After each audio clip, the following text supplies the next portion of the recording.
Rathyatra special হিসাবে খাজা recipe আপনাদের সঙ্গে শেয়ার করব এবং কয়েকটা স্টেপ বাই স্টেপ আপনাদের সঙ্গে শেয়ার করব যাতে আপনাদের ভুল না হয়। কয়েকটা জিনিস না লক্ষ্য করলে শক্ত হয়ে যাবে, এর মধ্যে রস ঢুকবে না। তাই স্টেপ বাই স্টেপ আপনাদের সঙ্গে শেয়ার করব যাতে এই সামনে রথে আপনারা তৈরি করতে পারেন। দেখুন কতটা সুন্দর হয়েছে এবং ভীষণ মুচমুচে হয়েছে। এভাবে আপনারা তৈরি করে বক্সে রেখে দেবেন, দেখবেন রথের দিন পর্যন্ত খুব ভালো থাকবে। প্রথম স্টেপটা যেটা হচ্ছে সেটা হলো ময়দাটা মাখানো। এখানে আমি 1.5 কাপ ময়দা নিয়ে নিচ্ছি। হাফ কাপ করে যে মেজারমেন্ট কাপটা দেখতে পাচ্ছেন এটা হাফ কাপ করে আমি 3 বার নিয়েছি, মোট হবে 1.5 কাপ। তারপরে 2 চামচ রিফাইন্ড অয়েল দিয়ে দিলাম, দিয়ে সুন্দর করে তেলটা সমস্ত ময়দার মধ্যে মাখিয়ে নেব। এর আগে যত রুটি বা এর আগে পরোটা দেখেছেন যে অন্যরকমভাবে মাখানো, কিন্তু এই মাখানোটা একেবারেই আলাদা। তেলটা মাখানোর পরে এরপরে জল দিয়ে দেব। জল দিয়ে এই যে ডোটা দেখতে পাচ্ছেন এটা সফট ডো করব না, এটা যেমন নর্মাল রুটি বানায় সেই রকম ডো বানাবো। তারপরে সেকেন্ড স্টেপটা, ডোটা থেকে আমি লেচি কেটে নেব। এই লেচিটা আমি 7টা লেচি এখান থেকে বের করে নেব। মোট রুটি হবে 1.5 কাপে 7টা হবে। দেখুন লেচি কাটা হয়ে গেল। এবারে এই লেচিটা আমি যেমনভাবে কেটেছি সেই রকমভাবে রুটি বেলে নেব। 7টা রুটি বেলে নেব।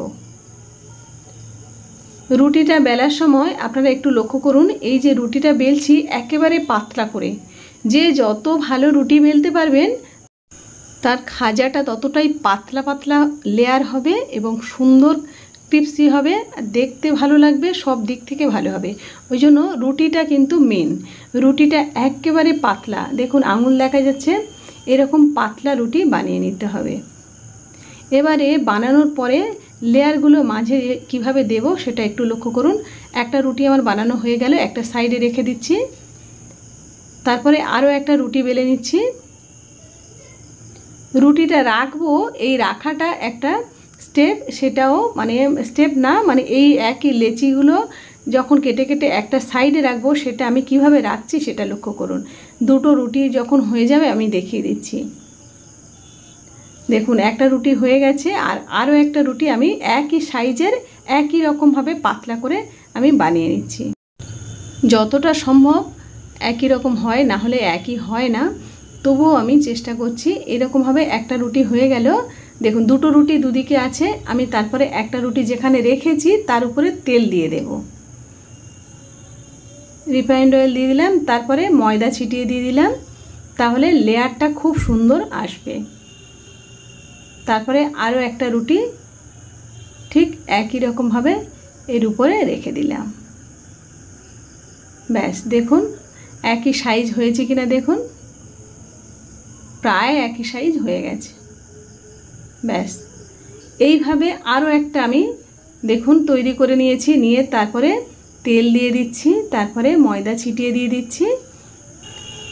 তারপরে এই আরও একটা যে রুটিটি বেলেছিলাম সেই রুটিটা কিন্তু আবারও ওর উপরে দিয়ে দেব। ঠিক 7টা রুটি এই একই রকমভাবে পরপর আমি একটা করে বেলছি, আর ময়দা ছিটিয়ে তেল ছিটিয়ে দিয়ে তারপরে এভাবে আমি পরপর রাখছি।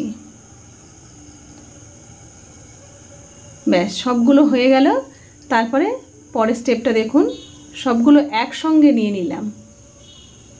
ব্যাস সবগুলো দেখতে পাচ্ছেন একসঙ্গে নিয়ে নিয়েছি। এই স্টেপটা কিন্তু খুব ইম্পর্টেন্ট। এই স্টেপটা এবারে এই যে এই একসঙ্গে এটা নিলাম, নিয়ে এটাও কিন্তু বেলে নেব, তাহলে আরও পাতলা হবে। আর যদি কিচেন স্ল্যাবের উপরে যদি বা আপনারা বেলেন তাহলে তো আরও ভালো হবে, কারণ সেটা আরও বড়। আমি যখন বেলছি তখন আরও নিচের দিকে ঝুলে যাচ্ছে, অনেকটাই বড় হয়ে যাচ্ছে।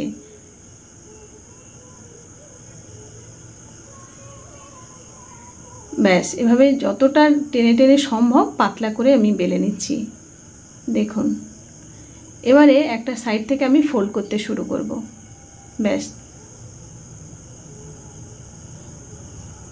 ভিতরে যে লেয়ারগুলো তৈরি হয়েছে সেগুলো আস্তে আস্তে ফুলে উঠবে, তার মধ্যে তেল ঢুকবে, আর তারপরে এই যে লেয়ারটা আমি পরপর দিচ্ছি, এটাও মানে লেয়ারগুলো তৈরি হবে, সমস্ত লেয়ারগুলো খুব সুন্দরভাবে তৈরি হবে। যেমনভাবে বানালাম এইরকমভাবে আপনারাও কিন্তু বানাবেন। তারপরে ছুরির সাহায্যে আপনাদের সঙ্গে শেয়ার করছি, দেখুন কতটা সুন্দর দেখতে হচ্ছে। দেখুন দেখুন মানে একেবারে যেন দোকানের মতো। আর একটু সাইডটা চেপে দিয়ে, যেমন দোকানে দেখতে লাগে একটু শেপ দিয়ে দুদিকে একটু কোণটা একটু চেপে দিতে হবে, ব্যাস। যখন নিজে বানাবেন দেখবেন কি মজা লাগে, কিনে খাওয়ার থেকে মনে হবে যেন কি যেন একটা আবিষ্কার করলাম। সত্যি ভীষণ ভালো লাগবে। এরকমভাবে আপনিও বাড়িতে বানান।